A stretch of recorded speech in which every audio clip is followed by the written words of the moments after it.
All right, I don't know what time it is on your clock, but I know what I'm getting ready for. It is time for the Professional CISO Podcast with David Malaco.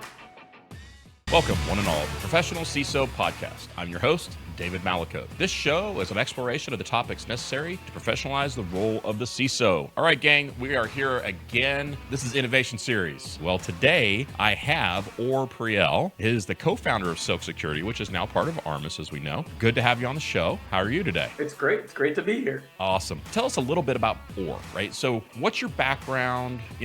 Why should we listen to you? Not in a bad way, but establish your credibility for us, will you? So I started my career, like many others, in the cybersecurity field in the IDF in Israel. Spent 8 years in the IDF in various different roles, mostly related to the world of cybersecurity. And then I ventured out into my first startup, which was a company called Cyvera. I was one of the first employees there. Spent 3 years with them, then another 6 years running that product line in Palo Alto Networks, of course, then ventured off into the cloud security space in another startup that recently got bought by Tenable, which is now the Tenable Cloud Security. So I ran product for them for about 2 years before joining forces with my two co-founders here at Silk to start the Silk product and the Silk product lines, and officially was the CPO of Silk Security. What does our problem space look like? The way that we view it today, or the way that we viewed it when we started the company, and I think it's still true today, is organizations keep buying more and more security tools to find really what's bad, but it's not moving the needle to a state where the organization is necessarily more secure, because then they still run into challenges on how do I remediate all these security findings that are coming from the plethora of tools that I have installed in my organization.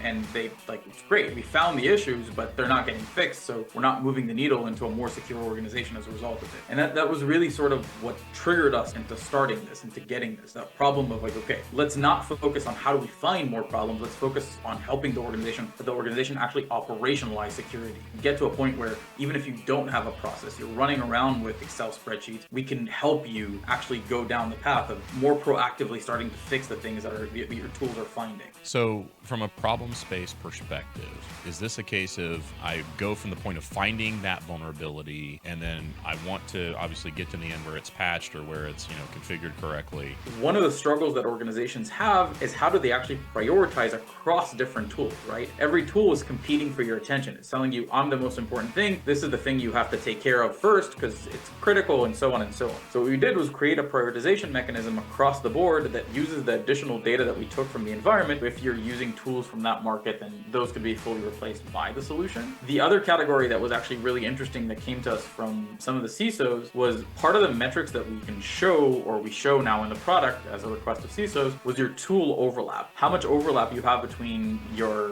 endpoint protection solution that might be doing vulnerability management, like finding vulnerabilities, right? And your vulnerability scanner that's already running in your environment. And a lot of times we found sort of savings in that aspect. Well, Or Priel, I appreciate your time today, number one, and great information, that deep dive. I learned a lot. I think the audience is going to learn a lot as well. Thank you for having me. This was really fun. Awesome. Thanks so much. All right, gang, colleagues and friends, I renew the call. It's time to professionalize the role of the CISO. In the meantime, I wish you health, happiness, and success on your journey in becoming the professional CISO. Let's do this. We're professionalizing the CISO role, so please subscribe to the Professional CISO Podcast.